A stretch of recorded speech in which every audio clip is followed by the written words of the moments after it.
Maybe I am. So thank you, everybody. I'm just starting this off by default, but I'm Nathaniel Grow. I reached out to some of you, but not all of you. So nice to meet all of you. I'm in the Department of Business Law and Ethics at Kelly, along with my colleague, John Holden. We both do a lot of sports stuff. And then Jema here is over at SPIA. And so I think you all are generally aware of this, but the thought was, I'm going to sit down too, because I don't want to feel like I'm too formal here. But that it was actually the genesis of this meeting, I guess, just to give the backstory quickly, is that last month, was it last month? So about a month ago, there was a speaker here, Jan Kohler from that was run through the Ostrom workshop, talking about our new book on youth sports and kind of the youth sports complex in the United States. And several of us attended it, and we said, hey, you know what? There's a lot of people who are doing stuff or interested in sports related issues around campus, but there's not really any central forum just from a faculty perspective to get those people together or make sure that I did not even know I know her, but did not know she was coming to campus until like 2 days before, stuff like that, that just there should be some way that, Jamie has really been the driver of that for a while, of wanting to kind of bring a group like this together. And then we said, hey, maybe the Ostrom workshop would make sense. There's a focus here on different governance related issues, and that, maybe from a sports governance, which could be broadly defined perspective, there's a way we could use this to house like a group to get interested individuals together to be able to talk about different, regulatory, broadly defined, like kind of sports governance related issues or whatever else people were interested in. John and I were fortunate that we have a couple of departmental colleagues who have been heavily involved over here. Angie Raymond, some of you might know, and Scott Shackelford, they both run these things. So talking to them, they said, oh, this sounds like a working group, right? Like this could be something that you could set up in that manner. The thing with the working group is it's very flexible, but the downside is it's very flexible, right? So we have to decide, to the extent people want to do it, what do we want to accomplish, right? And so some of the working groups have done things like, let's come up with a book topic and we'll do a book through like Cambridge or something where everybody's contributing a chapter. Some of us might be, the three of us have talked a little bit more informally about maybe hosting guest speakers who are involved in, from different levels of academia who are doing. Let this guy in. Oh, thank you. Who are doing different, types of sports related work. Maybe hold a conference on like college sports reform, right? And use our location with Indy and just kind of connections with the Big Ten and Big 12, as it were, and stuff to, do something there, like whatever it is. But so the idea of this meeting was just to bring people together, A, just so we could all introduce ourselves to one another, and then B, just to kind of brainstorm, is there a mutual interest in trying to do something in this space across campus? And if so, what format would that take? And so I guess I'll let you two kind of introduce yourselves and add anything, and then maybe we go around and let everybody kind of introduce themselves and go from there. Does that make sense? So I'm John Holden. I've known Nathaniel for a long time. I've only been here for 2 years, but we worked together before. And so one of the strange things for me was coming over here and realizing how many sports people there were on campus that are housed in different places that don't talk to each other. So coming from somewhere else, it was really strange to see that happen. And I kind of asked why, and there wasn't a lot of rationale behind it. So we kind of talked for a while that it's weird that the sports people don't get together more. So I think that was kind of my thought. If anything, traditionally productive comes out of this, great. If we just get to know each other and talk about sports every now and then, I thought that was a great end result too. So I'm Jema Meyer. I've been teaching at O'Neill spring semester, sports law and public policy. I went to IU, graduated many decades ago. And I was really an antitrust lawyer and did a lot of Title IX athletics litigation in New York at my firm, pro bono. I stepped down from my firm after 40 plus years last year. And so I'm more seeped than ever into college sports and Title IX issues. I filed an amicus brief recently in Ninth Circuit in House, but I try to, and I keep my name off a lot of things because I don't want to have conflicts. But I've been very interested for the last dozen years in trying to get everyone together. I did hold a number of they weren't seminars, but, just, and not conferences, but meetings or events here. Oh, starting when I actually, 12 years ago. So I had Mark Emmert come down. I had Oliver Luck come down. Galen was probably on a panel or two of mine. So we had these panels and we had the whole moot court room at Mauer, or we had the Hamilton Luger, the whole room. We'd fill it up, but it was a ton of work because there just wasn't enough coordination amongst everyone. So at the very least, I would envision this as, an email about what the heck is going on campus that we all would be interested in. That would be the very least that we could do. We could also do panels, we could do conferences, we could publish something. There's so many different ways in which we could go. And I just feel our brand is so strong in the sports area that it should also be academically oriented, both for faculty, students, and outsiders. Should I? I mean, okay, my name is Ke-Qing Xia. I teach at the history department. Been here for more than 10 years. I usually work on something like welfare state, and war and citizenship, but I regularly teach a class called baseball as history. I'm a baseball fan. I grew up in Taiwan, so you can't avoid that. And yeah, that's basically my connection with sports. I also think that before I retire, I do want to write a book about baseball. Great. As a global history. Nathaniel's written. Have you written more than one book on baseball? The one is published, and there's a second one that's coming out next year, maybe. I'm kind of still, because the course I teach is basically I'll come out of just a chat with my former department chair, who's a Cardinals fan.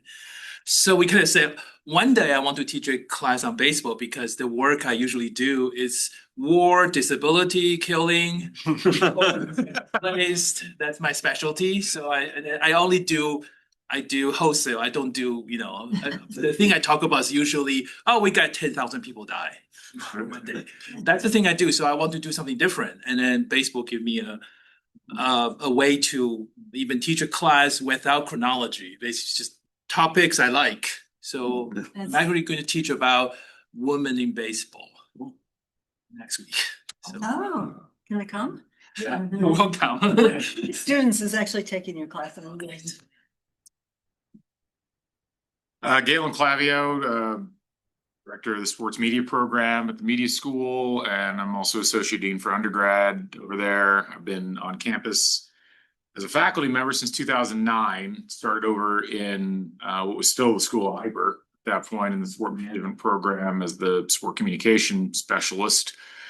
When the media school was formed in 2015, basically took the sport communication program that existed over there and reconstituted as the sports media program. And so we've been slowly growing that to where it's now the second largest degree program in the media school with about 320 students. So primarily focused my research, I've been an administrator for 5 years. So when I was researching social media and sport and the intersections around consumers and content.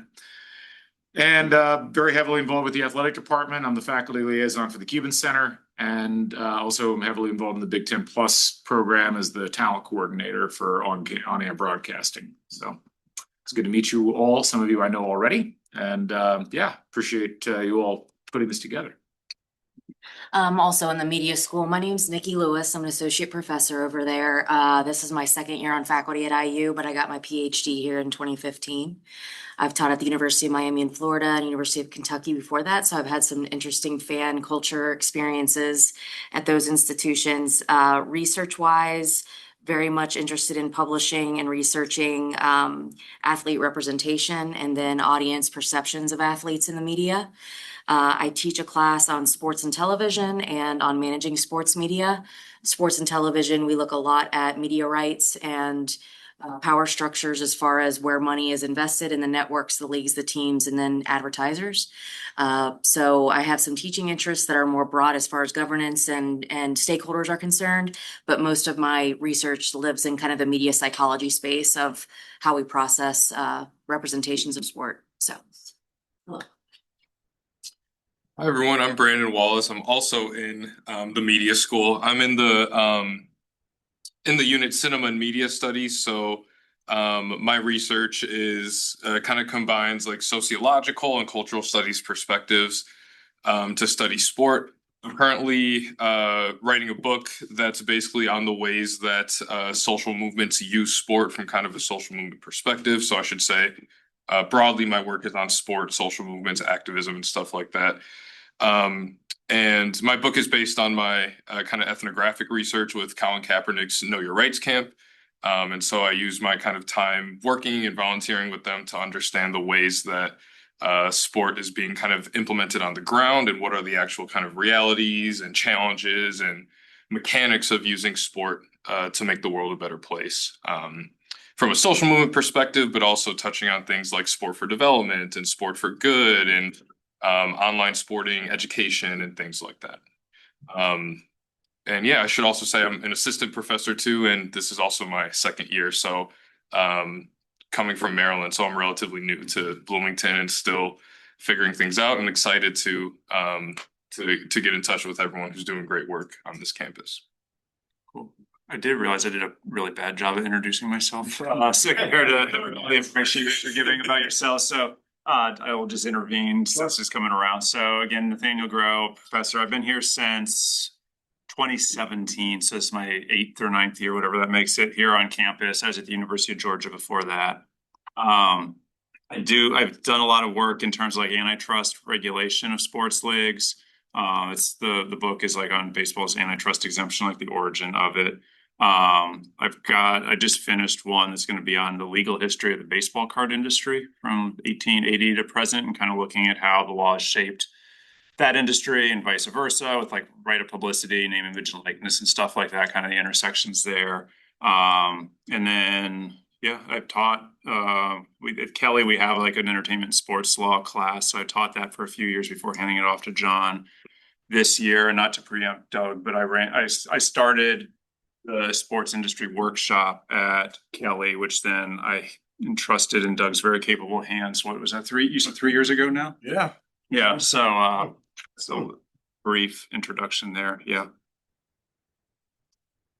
So my name is Nick Blackwell. I'm an assistant professor in the Department of Classical Studies in the College of Arts and Sciences. Within that, my specialty is Bronze Age Greece. I'm an archaeologist of ancient Greece. And my research isn't really related to sports, but I do teach a class that's very popular on ancient athletics, Greeks, Romans, and us. I teach that every fall, 150 students in it. Certainly have athletes in it pretty regularly.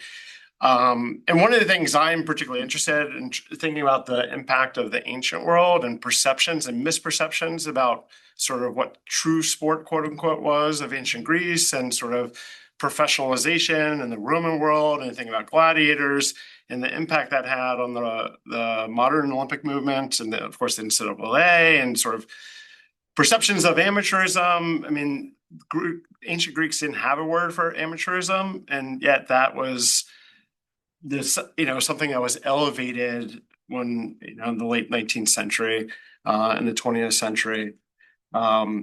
On a personal level, I also competed as a swimmer all through college. So I'm also interested, sort of the welfare of student athletes as they navigate sort of the challenges of both their athletic and academic careers. Hey everybody, Doug Eibling, also at Kelly. I'm a lecturer, so I came from industry. I spent 15 years running professional golf tournaments on the Champions Tour, LPGA, immersed in that world. Got my MBA here back in the last century in the 1990s, before I launched off in that. Came back to Bloomington 13 years ago, but have been just teaching for the last 4 years at Kelly. And as Nathaniel mentioned, lucky enough to have taken over his leadership of the sports industry workshop, which is a focused group at Kelly, since we don't have academics around sports at Kelly. I mean, other than our law class, and I'm hearing rumblings that there might be something else in the offing, but we'll wait and see. We wanted to have an area or a place for our students to take a deeper dive, those students at Kelly that want to stay in Kelly, get that Kelly degree, but pursue a career in sports. So we try to help them with experiential taking them to Chicago next week to see a whole bunch of organizations there. We travel to Churchill Downs in Indianapolis, bring in guest speakers, network. But what I'm really excited about this group because I've had these one-off conversations with a few of you about our disparate parts of the campus.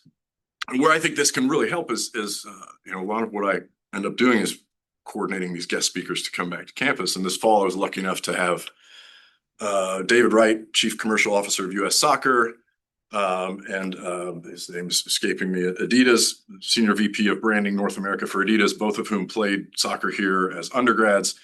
Got them to come back and put on a panel talk about the World Cup. And I really envisioned this as something that the whole campus would be invited to. But I couldn't figure out the mechanisms to make that work. I made one-off calls to Galen, to John, to Nathaniel, to say, let your students know. And so we ended up with a half-full lecture hall, which was fine. And it was a great event. But I think this, for me, I see this as a wonderful launching pad for something like that, to be able to put a panel talk like that and to really have a much broader reach, because I feel like sometimes I'm shouting into a chasm that the rest of the campus doesn't hear. Yeah, no, that's great. Before we go to Zoom, I should have mentioned that I've also been teaching at Mauer for a few years on sports law. And I also was a swimmer here, and this is what motivates my Title IX work. When I came, Doc Councilman was, you know, the be all and the end all. And there was absolutely no women's team. I was top 10 in the world in the butterfly, and I had to stop right then. And so that's motivated me. And I am very involved in on a number of nonprofit boards and profit boards in the sports arena. And particularly with the Sports Lawyers Association, I've been chair of their conference committee. So I've got lots of connections of if we want to start putting on panels of people that we can pull in. But we should go to Zoom. Yep. So we do. So my apologies to the people on Zoom. We were having technical difficulties. That was the cause of the late start. I might just call on you in the order I see on the screen here. So maybe Robert Chapman. Hi, Robert Chapman. I'm a professor in the Human Performance Lab in the Department of Kinesiology on campus. In a former life, 1998 to 2007, I was the head cross-country coach for men and track coach for men here at IU. In 2010, I started with USA Track and Field, managed all of their sports science and sports medicine, been with them now for 16 years. And in 2023, took over as the chief of sport performance. So oversight of the whole high performance department, 25 employees, $10 million budget. Goal is to win medals at the Olympic Games. And certainly excited and willing to participate in this group. Sorry, I'm not there in person. I'm actually we have our long throws winter nationals in Tucson. So I'm calling you from a 95-degree car here in Tucson, trying to stay cool. Thank you, Robert. Cassie? Hello, I'm Cassie Coble. I am actually in the same department as Rob is. And so I'm in sport marketing and management in the Department of Kinesiology. And my focus has been on youth sport mainly. And that's, I think, how I ended up at the Diane Keller presentation and getting to chat with her. So I'm excited about the potential here. I have been here for a little over 10 years now, and I know a couple of people in the room right now. And I think the idea of kind of bringing everybody together is the direction that we really need to go, because I've been in the same position of, you know, you want to bring people in and maximize their time here. And so I think that that's a really exciting thing. So I'm excited to be part of the group. Thank you. Cooper? Hi, Cooper Harris. I'm in the Department of Religious Studies. I also direct the Center for Religion and the Human. I've been here about a dozen years. I teach a course called Religion and Sports, a largish course, sort of intro course in religious studies, using sort of sport as a way to think about religion, using religion as a way of thinking about the workings of sport as a cultural phenomenon. And then I'm working on a book titled The Preposterous Religion of Muhammad Ali, which is a kind of a religious history of Ali, especially moving some beyond just the 1960s. So thinking about that as well. And I'm grateful for the chance to be part of this. Thank you. Thank you. And Rohan? Hi. Yeah, this is Rohan. I'm very grateful to be part of so many professors and lecturers here. I am Rohan. I am a student right now at the Graduate School of Education in Harvard. I'm calling from Cambridge, but originally I'm from the Himalayan region in India. I come from this small state, which is called Sikkim, which is a kingdom about 50 years ago. And this is between Nepal, Bhutan, and Tibet. So that's the Himalayan range. That's a small state in India that I come from, and I've spent a lot of time there. So my background is so I'm studying education here. My interest is looking at sports from the lens of education, trying to work between the intersection of education and sports, which might be like something like normal for a lot of people here, but that's not the case where I come from, because these two things are looked upon as something very different. So I've been a sport fanatic, and watching sports or playing sports in the universities. And I've climbed up the ladder as a grassroots coach, and seen through my experiences that there's multiple hurdles, and governance and decision making policies are quite important in general, but mainly in soccer back home. And yeah, so that's why I'm here. I'm excited to be part of the conversations. Thank you.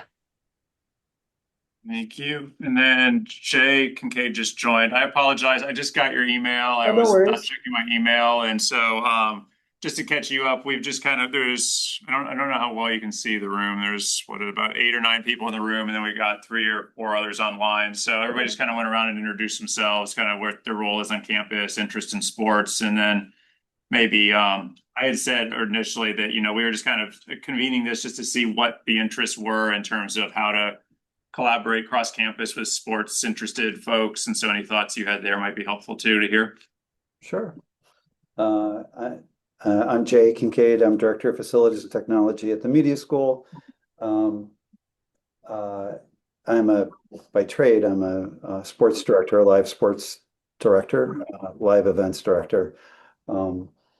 That's what I've done for 35 years, 40 years, and worked at many Olympics and national programs and things like that. I'll be at Final Four, directing at Final Four in Indianapolis next week. And it's just a little bit about my interest in what I do. I respect all those who do live events. Oh, hey, Galen. Hi.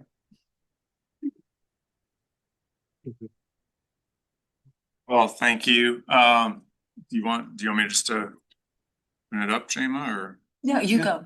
Yeah, I mean, so I guess like we kind of started off with it, but like I'm just running this by default. So anybody feel free to jump in or direct the ship if they want to. But like, as I understand it, like, again, like the workshop here is very broad in terms of, how we want, what types of interactions with the community and with the, the campus and everything we want to have. And so I do like, again, is the value just getting people in the room once a semester, or is there more appetite to do more? And kind of, John and I had kicked around the idea of, there are regular scholar talks where they'll bring in people. Like, I don't know how many of you are on the Ostrom workshop mailing list, but they'll have 1, 2, 3 people, like 3, research presentations a week sometimes. So would there be an interest in like getting sports related, broadly defined, researchers in here as part of that, tech and everything else that goes on here focus? Or do, like from Jema's point of view, like, do we want to try to organize some sort of conference, or take, some programming, NCAA college sports, given the, all the resources here, or again, other ideas. And I guess the other things that we've been, just the 3 of us in planning this, have been kind of kicking around is obviously the structure of IU is unique, and that everybody here was just Bloomington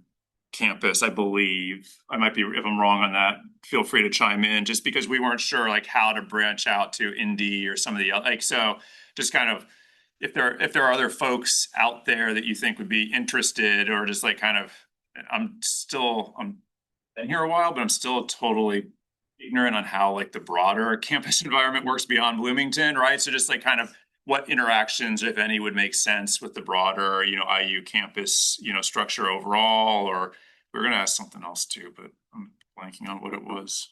I would even say with other people that kind of just went word of mouth. Some of this was literally me searching the IU course catalog for sports and seeing like, oh, there's a baseball is history, or like a classics or a religion class, which is awesome, that I had no idea existed, right? So that we very likely missed a number of people too. Yeah. There's so much going on in Indianapolis in the sports arena that I do think we should think seriously about including them, especially if we're gonna do some of it by Zoom. I don't know how other people feel about that. I mean, I have longtime friends and colleagues with David Pierce, who runs a key institute up at IU Indy. So he would be the first person I would talk to within that mix. And then we have a variety of professional contacts that aren't directly connected to the university, but we've done a lot of work with them over time. So yeah, I think there's a lot of possibilities within that as well. So. And I know I thought about starting a sports governance initiative at O'Neill in 2017, and we got pretty far along. But Jay Gladden, is he vice provost in Indianapolis? Yeah. Anyway, he would be very interested in all this too. And there are a number of groups in Indianapolis now that are looking at different things, including students. But we could double our numbers, I'm sure, if we opened it up, if we wanted to. But I guess we could also decide, what direction, what do we really want to do before we open it up more? I don't. I'm realizing now, I probably should have asked one of my colleagues who's more closely tied to Ostrom what the norms are, other working groups and programs here. I do not, off the top of my head, know. So I did speak to Angie about this, and she basically said that every working group sets sort of their own parameters. They have working groups that include people around the world.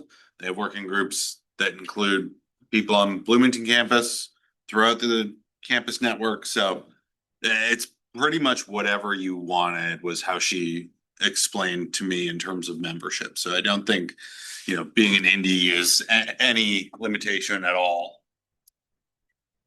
You all know anything about staff support? If we did want to hold events or things like that, there would be huge lifts to be able to cross collaborate. And do we know if there's any staff support here at the workshop for that? There is. I'm being very cautious. I'm a lawyer by training, so I'm being very cautious in my wording in terms I don't want to overpromise anything because I do not fully know all the ins and outs. I know that there is. So as it was explained to me, and John, correct, you were in the same talk, explain to me, or correct me if I'm wrong. So right now we're just convening an initial interest meeting, right? The next step, if we wanted to move through the Ostrom framework, would be we would convene a formal working group, which I have not seen what one of those, I'll come back to your question in a second, but I have not seen what one of those proposals looks like, but as I understand it, this is kind of the goal of the group and everything. And then the Ostrom, the governance of the Ostrom workshop is very bifurcated, but basically 3 out of the 6 programs would have to approve it or something like that. And I've been told that would happen. And so at that point, then we would become a working group. And what I'm not 100% sure on, unless you remember, is exactly how much funding that gives us access to and stuff. But the short answer is, this is a pretty, for those of you not familiar with the Ostrom workshop, this thing is crazy in terms of the resources and faculty support and all that stuff. So I do think that from that standpoint, it would depend on what we're doing. If it's we're trying to sell out the auditorium for bring in Tony Petiti and Brett Yormark or something, that's a different thing versus we're going to invite in a scholar that for a talk. That is very as I understand it, just kind of, plug and play. But I do think that there's resources. It just depends on the scale. And again, I don't know the amount of money that would be available immediately. But Angie we keep referring to as our department chair. She'd suggested that she would be willing to chip in department funds. If it's we have to buy a plane ticket and a hotel for a speaker, that money is available. I just don't know beyond that, how much we'd be looking at. Yeah, and my gut from sort of reading between the lines is kind of the better stewards we are, the sort of more established we become, the more willing they are to sort of indulge our suggestions.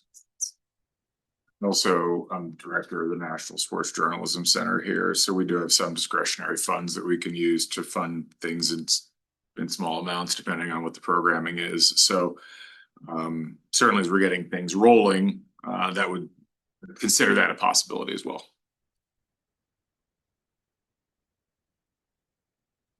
Great. What do we want to do? Yeah. Exactly. I mean, we have a variety of different backgrounds and interests. We've got everything from very heavily theoretical to pretty heavily practical, which I think is good. I think there's kind of two pathways I could see right off the bat. One of them would be more kind of an academic community focus where we are, I think, updating each other on what we're doing and if there's crossover for potential programming, or the idea, like you said at the beginning, to do some kind of a collaborative academic or scholarly project, that would certainly be of interest.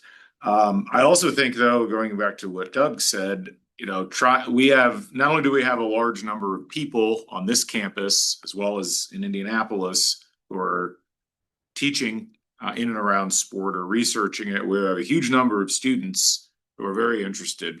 And in trying to find something that might unify a couple of our different interest areas under some kind of larger programming umbrella would work out really well. We already have a couple of organizations on campus who do workshops or conferences, which they're run by students, so they kind of lack in direction and sometimes lack in the networking needed to really bring in big names. But that might be a good place to get started, because I do think that, as Jamie was talking about, we have a lot of brand equity under the Indiana University name and umbrella in relation to sport. You got the NCAA in our backyard, which has both its benefits and its drawbacks at times. But this is a fertile period right now. And I think sport, from a media perspective, might be the single most important type of media content that exists right now. It's keeping television afloat, essentially, at this point, at least live television. And certainly from an events and professional and now collegiate industry growth perspective, this is about the biggest growth period that we've ever seen in sports in terms of just the way that it stretches across things. So trying to get students involved and kind of galvanize them around some things we could do here might make a lot of sense. And it'd be easier to coordinate that across multiple areas rather than one person trying to do everything. I agree that that's a really important aspect for me, is to have the students involved. And that's, if we have a conference or just panels, certainly have them involved. But maybe attached to that, then we could produce some articles and be an opportunity for the students to write about it and get published. One framework we could use is just the 3 pillars of the 2030 plan that IUB has right now, which is basically service to our state and beyond, research and creative activity, and student opportunity.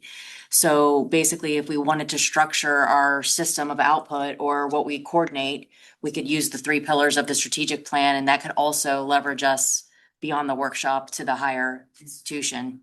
Just a thought, it helps kind of organize the disparate but connected interests that we have. And the president would love that. Exactly.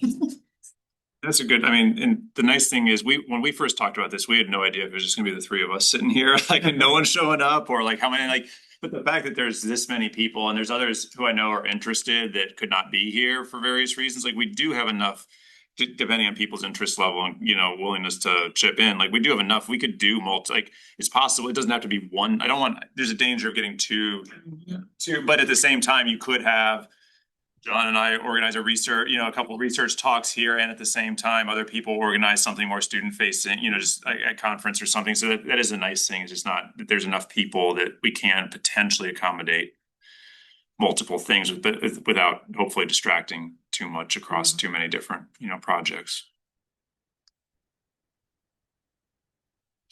If anybody online wants to jump in at all. I see it. Was that your hand?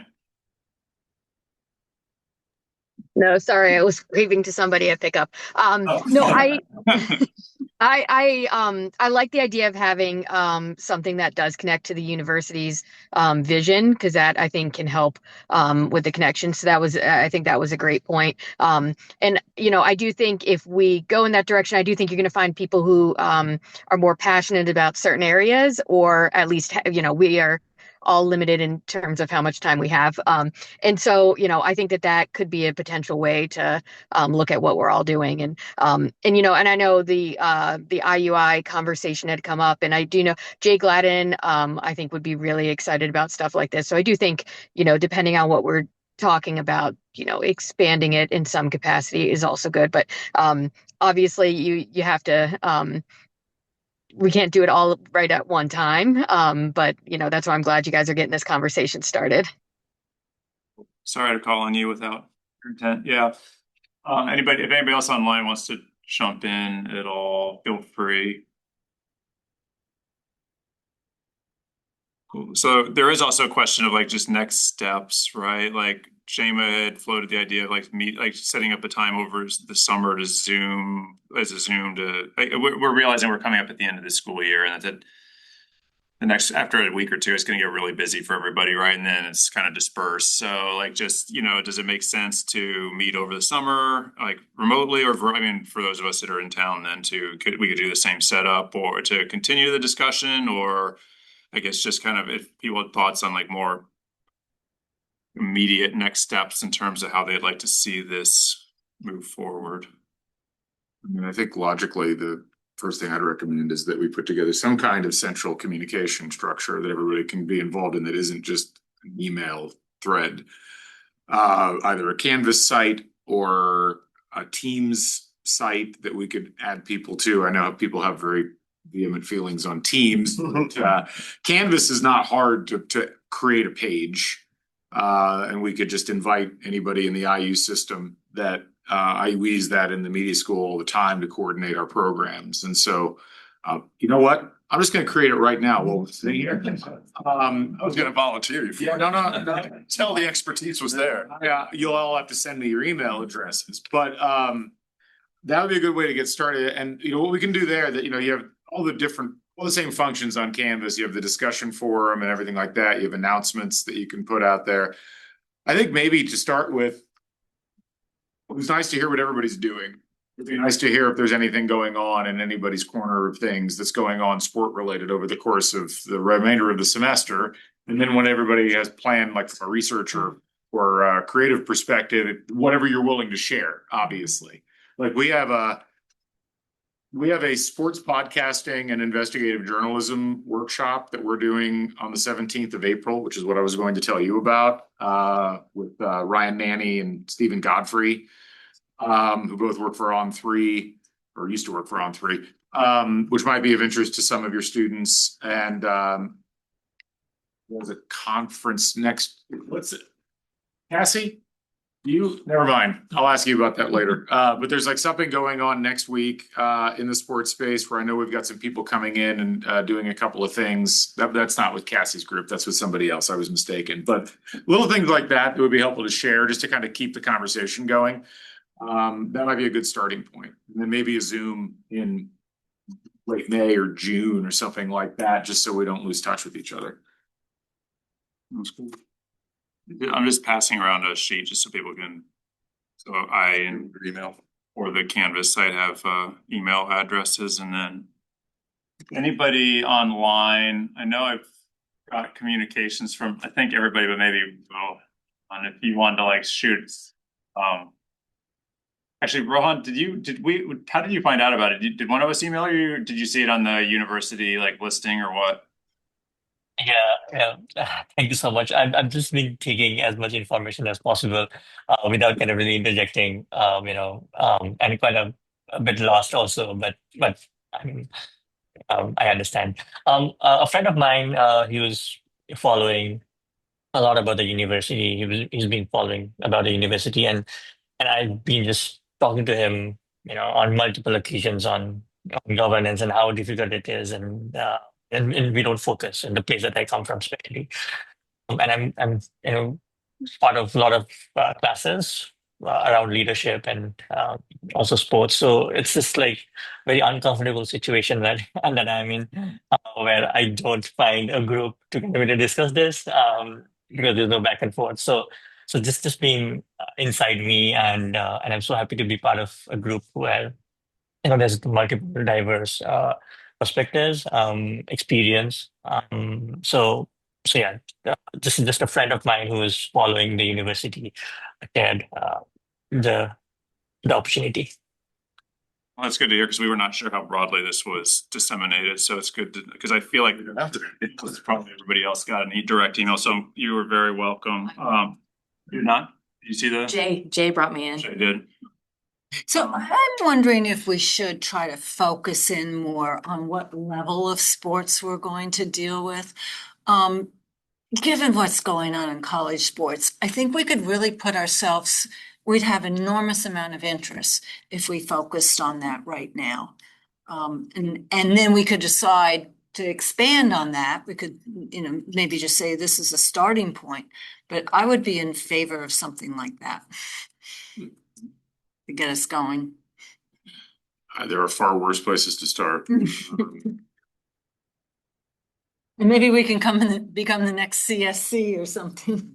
But we're also at a moment too where there's a number of mega events that are occurring in the next couple of years as well, that if we wanted to kind of venture out into that, I know you included that in the email, and I think that that's like a timing that works in our favor as well, so. I think, it's sports is a pretty hot topic right now. And I do think the college stuff is like, we're biased as lawyers, but I mean, certainly from the litigation perspective, it's very hot. Certainly But also there's such big policy questions. Oh, yeah, for sure. With respect to it, and governance issues that ties into what I think the Ostrom workshop sort of prefers. This is dealing with, I don't know, but I wouldn't want to not get into some of those big events coming up, World Cup and Olympics. Yeah. It would be helpful for me to hear like a little bit elementary background on the Ostrom. So we'll have to find someone to. I will say this. So Eleanor Ostrom was a Nobel Prize winner. She was here. I don't think that's us because it's teams, so ignore. As I understand, so she was like big on like, I'm not even going to be able to define it coherently, but polycentric governance. So I think distributed governance systems. And then as I understand it, she's passed on, but as I understand it, Nobel Prize carries some money with it, right? And that was used to endow a interdisciplinary research center on campus. There are different groups under the umbrella. So there's some that are very econ focused because she was an economist. There's some that environmental, like there's one on like farming, environmental, agriculture, food systems. Our colleague Scott is like a cybersecurity guy, so there's like cybersecurity and cyber stuff, and Angie's like big data, like the implications of big data. So there's different offshoots from that.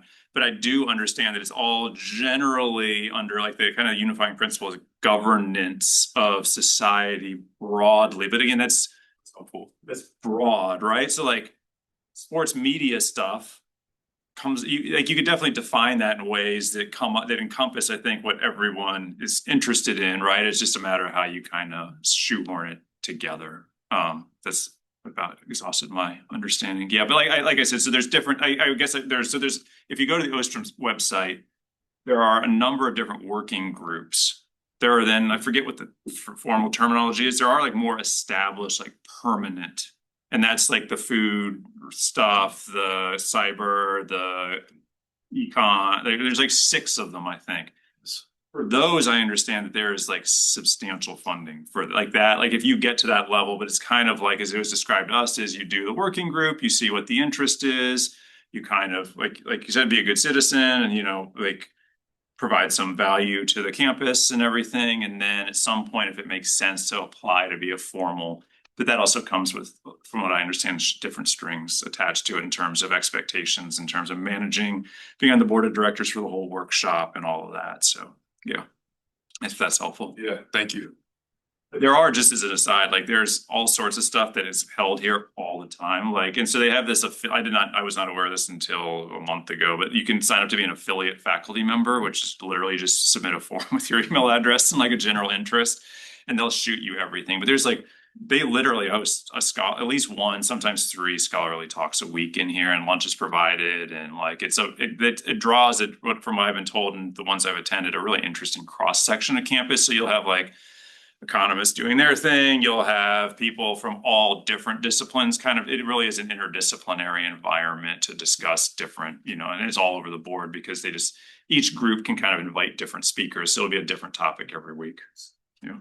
Monday are lunches and Wednesdays are like 2 o'clock or something, like cookies and coffee or something. So, but every Monday and Wednesday, barring academic calendar issues, I think is scheduled for a speaker over here. There's a big one, like their keynote. Yes, they also Up next, it can't be next Friday because it's good. Like at some point in the coming weeks, there's like big key, and I can't remember off the top of my head who it is, but there's a big keynote that they're doing too. That is a big thing for them. Yeah. So it sounds like it's kind of faculty focused rather than like undergrad focused. It's more about like kind of intellectual community on campus and things. They do have student funding and stuff. So, but I think maybe both. Yeah. Yeah. My understanding is it's remains largely faculty focused, but they do have like student fellows, I believe, and student funding. Definitely grad student president. Yeah, I think the grad student might be a little heavier than the undergrad. I do like I'm not saying this to say we can't. I don't know the answer, but my concern, if it's just, and I don't think this is what we're saying, but if it's just 100% student facing in terms of let's host a conference or something, is I don't know that they're going to say that that's what they do here, right? So I do think if we can tie that into also, to the extent we want to work within this framework and umbrella, to the extent we can also say, and we will host a speaker, like a faculty speaker every once in a while for a more like traditional academic audience. I think that could have some value just to tie it more cohesively to the typical mission of the place. But I could be wrong on that too. One of the things I'm interested in, I don't know if it fits within the framework of this particular workshop. The Ostrom shop, but it's the mental health of athletes. And again, that might be something that falls under student services or the athletic department. But I think with the rise of media and sort of the media pressures that athletes have now versus even 10 years ago, and sort of with transfer possibilities and NIL, there's just different challenges, I think, for student athletes now than even 5-6 years ago. And how do people respond with injuries? How do they respond if their careers end when the sport was so much part of their identity? Again, I don't know if that's something that we would or think about or just make it, increase the awareness of it. But I think it's important from my perspective for faculty to kind of understand those perspectives. And I think a lot of faculty who might not be involved with, sports, but there might be teaching athletes, I think there needs to be more awareness. So anyway, I don't know if that's a topic for this or not, but that's something that I've often thought about. That's interesting. I mean, to me, that definitely falls within governance broadly defined, right? Like, how are we assisting and structuring these organizations to support those individuals in terms of the specific of how we would implement that here? I haven't given it enough thought, but I definitely think it falls within the mission of what we were talking about. Sure. Yeah. Or broadly, just student athlete. So they do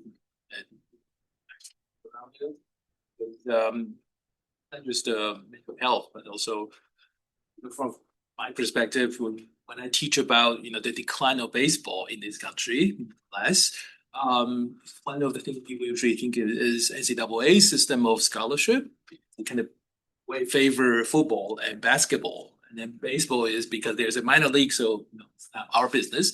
But now with NIL, the whole thing are we talking about student athlete or just professional athlete happen to be in the university? So that becomes quite interesting subjects to think about, so it's both practice, but also in terms of how the human is, what does it mean to be an athlete? Or what does it mean to be a student who happen to play some kind of sports in a university? It's just very different kind of things that we used to just 6 years ago.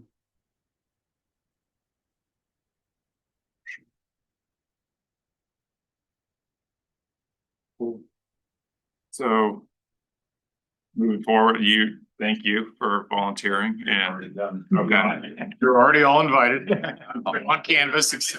Might email you because there were a few others that I'll at some point I'll shoot it to you. Yeah. Or I'll tell you what, I'll do you one better. I'll just make you an admin. No. No,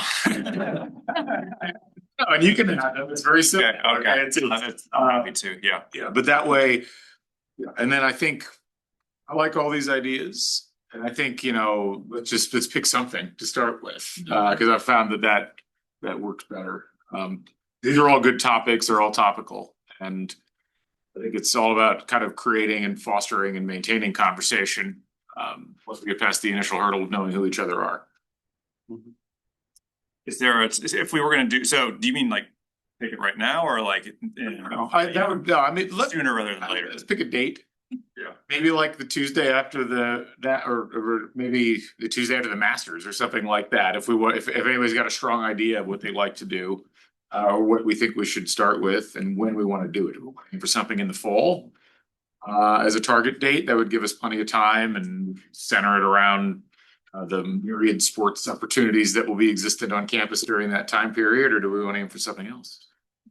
I'm very open. I'm also on administrative leave in the fall, so I probably won't be engaging in a lot then. But I'm very happy to help out until June 30th on things. So you'll have all this time to really take the lead on this. I wish, but I'll be podcasting all fall. So I guess my only thought is when we say do something, pick what is that something though? Could we decide now maybe what that if you want, would be? I didn't want to put pressure on people. So I like the idea of just making sense of college sports and the landscape right now. If that's kind of you're asking, like, are you thinking a topic, a active step? Well, are we going to do like a panel for students, or are we going to bring in, a couple heavy speakers? I'll tell you one thing, and you could help with this. I've wanted to. I'm pretty friendly with all of them.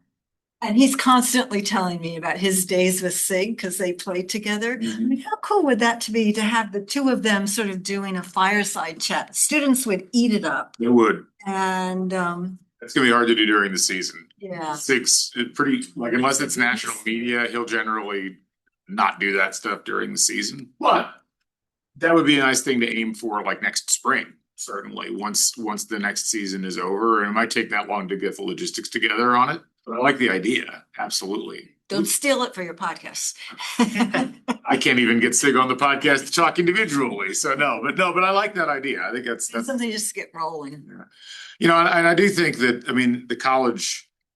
the college athletic space is, I think, having something where there's some conversation and some perspectives from different avenues. And we've got several people that have done work along those lines with the research that you've done in the past regarding Alston and NIL, and the research that I've done and a lot of the work that I'm doing. And I'm sure there's several others that are in that mix as well. It's something that students would be interested in. It's something that I think just regular faculty would be interested in. So if we wanted to try to do like a small symposium around that, I would certainly be game. Like maybe something where we have 4 or 5 invited speakers and we combine them with 3 or 4 people from our group as well, where we could set it up as like an hour-long panel discussion and Q&A. That might be a good way to get things kicked off from a branding perspective. We could even record that and, put it on a YouTube channel. And, one of my biggest pet peeves with academia, having been in it for 20 years now, is that we do conferences or we do symposia, and then we don't do a good job of capitalizing on the fact that that is now content that exists that we could use to perpetuate the idea that, hey, this is a center of thought and a center of inquiry, and that we had some good conversations on things. And so that might be something that we could start with and build towards. And if that's something that we did right around the start of the fall semester, it'd be a good way to get things kicked off. I mean, we could use the Commons in Franklin Hall as a place to put that, and that would give us a built-in audience. Or we could do something over at Kelly if you've got space. So maybe that's something we think about. I love it. Sounds good.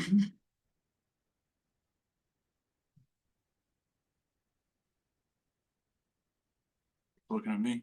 You started this thing. I know. Jay put the name of another researcher in the chat as well to bring in. I think it's a sports psychologist. Yeah, Jesse. Yeah, Jesse. Jesse, yeah. I'm He's meeting with awesome. him next week to talk about podcasting. Let me add him to the list. He played at Yale and he played at, I mean, not only is he also is a player, he played in college and he's a pretty amazing person.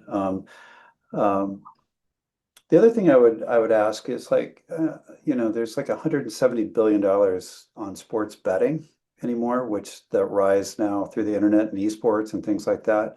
Is that a topic you want to consider?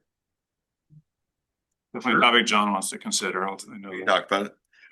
There's a mental health equal to that as well. Absolutely. Yeah. Of relevance to the students, right? Like I do a day on sports gambling ethics in an ethics class, and that they will talk about that all day long. Good experience. Well, I do a module on how to wager in sports and how it works from a media perspective. So it'd be nice to put that away. and if you go to mental health, the students that miss a free throw are getting death threats. Yeah. Right. The landscape has totally changed in sports and with sports betting. And not to mention in live studio shows that we do, there's always a betting segment. I do know. Which I'm used to trying never to be the think. case. There's. Dan. I was trying to think. Like I think it's a really good idea. I do think that there's more low-hanging fruit probably in terms of outside speakers in college sports more generally than like. I'm trying to think of who else. Like wasn't there somebody at DraftKings? Maybe I haven't. There are people who are IU affiliated in like the industry side of it, but there's definitely not as many as up in Indianapolis for the NCAA or several miles up the street, right over in Assembly Hall, or like the big, just being able to draw in the Big Ten or something like that. But it definitely, I think, would be of interest to the students and relevant as well. And just for those of you who don't know, it's right up John's, academic research alley too. So To Jay's point, I don't know what the status of the Kicks Lab is, but should I even know? Okay.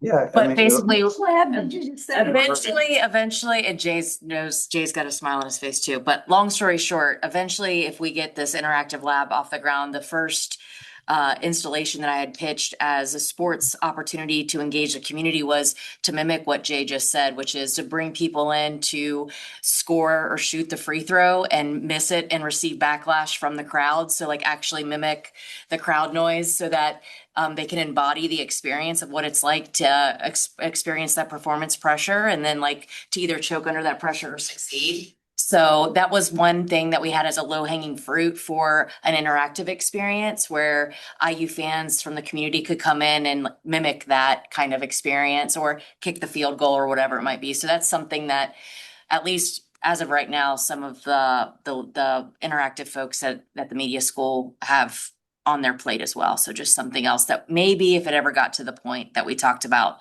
performance, mental health and pressure, that's something we could get to. it's awesome. I have so many questions about how that would work technologically, but that's cool. Well, Yeah, that's sound- why. It'll be done in 2 weeks. The keys get turned 2 over in weeks. 2 weeks. Phase 1, phase 2 will be done by fall. So If you need a beta tester, let me know. We're in the radio TV building. We'll have a ribbon cutting at some point and invite everybody over to that. So Very cool. I'm in trouble for I'll be saying. done. I'll be done in the fall. So you will be done. Correct. the Kicks Lab. So there you go. Not that I'm counting the days.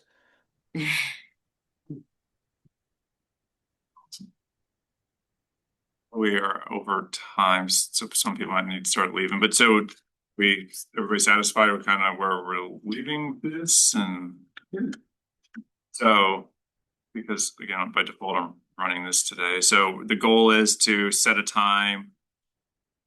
When is best for people to meet again, knowing that we're soon into finals and then everything and then dispersing for the summers potentially. It's like, is May better? Is June better? Is trying to squeeze something in before then better? Kind of. May's better for me. That might not be the case for everyone. Same for me, probably. Like May. Me's good. Okay. Sometime after finals, but before Memorial Day, Yeah. kind of Yeah. sweet spot in there. Yeah. We'll talk about it and then try to put something together then again. And would people prefer to meet here again? Or just do it on, like, would people just prefer to jump on Zoom or would you rather meet in a room? I mean, Meet in person. I like meeting in person if it's possible. Nice. Is this room easily bookable? I think so. Okay. It was this time. I Outside of peak times. think in May it's probably even easier, so. It's gonna be. I'll say again, if we need to meet in a different spot, I've got meeting rooms available. If it's this size of a group, that's easy to grab a conference room. So, but this is great because it's kind of central for almost everybody on Everybody. campus. I'll work on that then. Awesome. Perfect. Thank you all so much for coming and feel free to stay in touch and we'll be in touch either through the Canvas site or otherwise to get something on the books in May. Thank you.